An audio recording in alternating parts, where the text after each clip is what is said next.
guy, Geoff Norcott. Hi Geoff, it's great to meet you. It's nice to meet you too. How pleased are you to be back on tour again? Yeah, well, it's good. It's good to get. It feels like the audience since the pandemic and stuff. There's a really good atmosphere at shows generally. I think a lot of comedians are kind of reporting that, and you just feel like you get good value for jokes at the moment.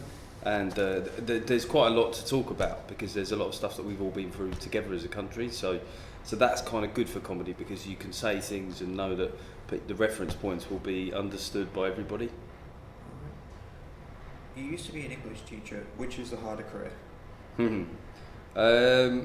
There's bits. When you're in teaching, you're in a safe profession that has, no one's ever got made redundant from teaching, almost hardly ever. And you're going to get your pay rises each year, and you get your pension. It's all quite steady. Someone puts a bit of money in your bank account.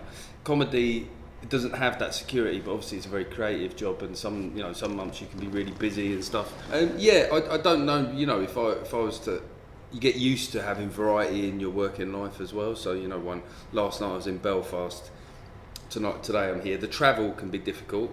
Today it was all planes, trains, and automobiles. To get over here. But overall, comedy it's a very gratifying job when it goes well. But if I'm honest, there's a part of me that does miss teaching and doing something for kids and being useful in their lives, because comedy's it's fun, but it's not. You're not changing lives really. What made you decide to leave teaching? I got a better offer. But there was an agent that said to me, he said, you could earn a living from this, and I'd never really thought about that before. And also, and if I'm just being honest, economically at that time, me and my wife were both working full time, but we weren't doing very well financially. And I kind of figured that if I was gigging 4 nights a week and supply teaching 2 or 3 nights a week, I'd do pretty well. These are not like romantic answers about it was a calling, but the desire to perform was always there. I suppose it's only really maybe since about 2013, since I started talking about politics, that I've realised I had a real calling to do a specific thing in comedy. But I was just sort of rolling with it.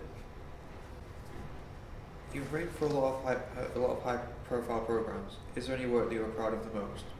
Well, I think the book, to be honest, because it sits there, and then it's great because you don't have to re-perform it, if you know what I mean. But people just come to it and then they read it, and then they often tell you nice things. So that was an incredible thing to have done. I didn't really realise at the time that if people liked it, how gratifying that would be.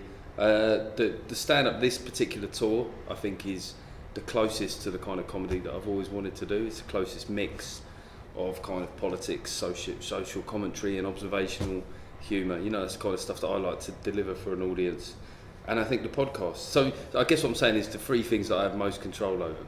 Everything else, you could, I don't know if people know or would be interested, but when you do panel shows, you record for like 2.5 hours sometimes, and you've got no authority over what goes in or what goes out. So sometimes people will watch it, you'll have thought, and have had a good record, and then people watch it, go, "Oh, you're a bit quiet in that bit," and you're going, "Well, I seem to remember saying quite a few things," but the program makers have got to edit it to get a good balance of all the people in it, and sometimes you just get unlucky. Something you said that was funny just gets left out because they need to, or that whole subject doesn't get included. A lot of panel shows you see the topical ones, they'll just drop a whole subject, so you'll spend 30-40 minutes talking about it and it won't be in the final edit at all. Have you ever written something that you wish you had kept to yourself? Have I ever written something that I wish I would kept to myself? I think with Twitter, that is an ongoing thing. You just go, like on Friday, Thursday, I was on Jeremy Vine's show and I was wearing a green t-shirt, and Jeremy Vine pointed out, he said that he thought I looked like Zelensky. And so they shared the video of it, and I said, well, that's a better lookalike than Lord Lebedev, this Tory Lord guy that I apparently look like as well. And just the grief I got for it, for people going, "Oh, you're trying to say you look like him, it's insensitive, there are people dying in a war," and I was like, Jesus Christ. It is really strange, the things that people apply, because when people read, if you say something, people have to take on board the nuance or your emotion, or much more than just the words. But when you read something, I think people tend to read it with whatever anger's in their own soul at that time. So if you just kind of say what you think is a flippant throwaway comment, if someone's reading it furious, they're like, outrageous. What they don't stop to think is actually that they're angry rather than you. Out of all the shows you've done, out of all the shows you've been on, what's been the most memorable? Like TV shows? I suppose MASH Report, because it was a new thing and it felt like a different thing at the time. So those correspondence pieces with Nish, it was at that time, it was coming out of the first realisations of what echo chambers were. So two people that fundamentally disagreed, trying to talk through a subject. I think at the time I didn't realise, but I think it was quite a good thing. Like it was better than I thought it was at the time. I watched a few back recently. I was like, that was actually good. It was different.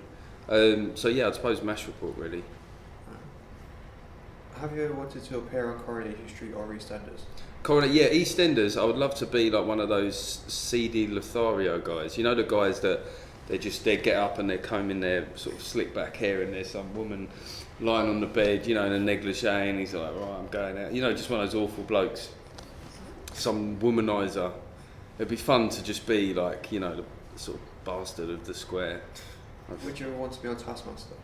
Taskmaster, to be honest, I mean, like, my agent would kill me for saying this. I don't think I'd be very good at it, and I know that you can be funny bad, but there's also just bad.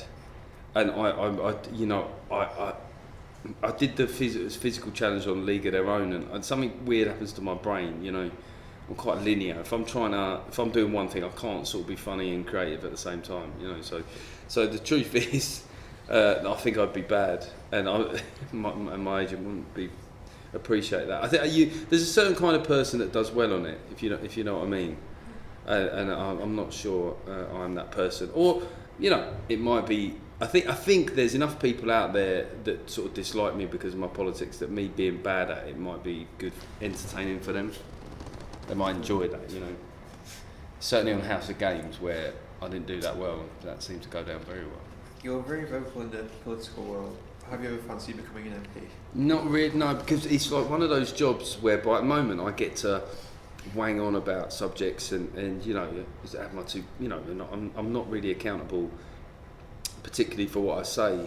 Whereas MPs can work for years to kind of, if you think about some of these red wall seats, right? These Tories have broken through, and then at the next election they could lose those seats. It's not particularly because of anything they've done. It's because of what the number 10 administration have done.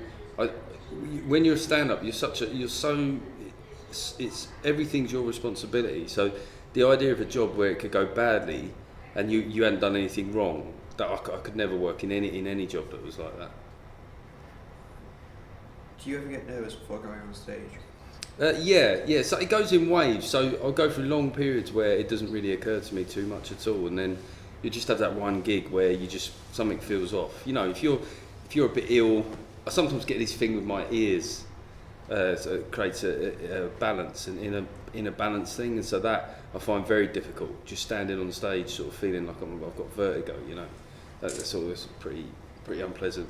So that would generate the nerves. Pressure gigs.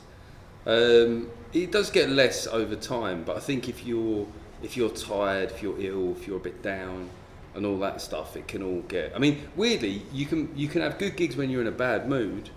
That can be very funny, but if things are really difficult in life, sometimes it can be hard. It can be hard to sort of share something positive when things are hard. Are there any memorable stories from tours you can share with us?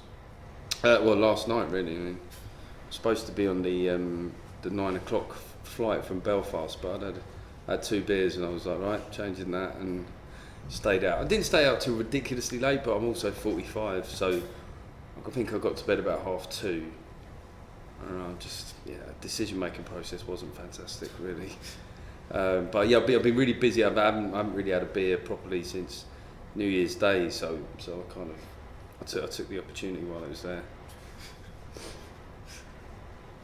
Have you got anything coming up that you're excited about? Yeah, there's something coming out on Amazon Prime, Catherine Ryan, backstage at Catherine Ryan, so I've got a role in that as an on-screen sort of writer.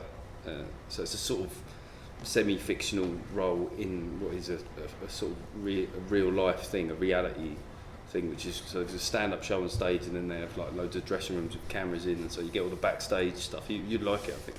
You know, you get the real kind of background of comedy.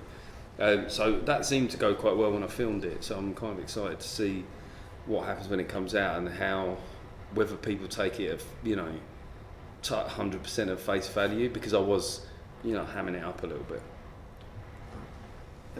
That's the end of the interview. Thank you for your time. Thank you.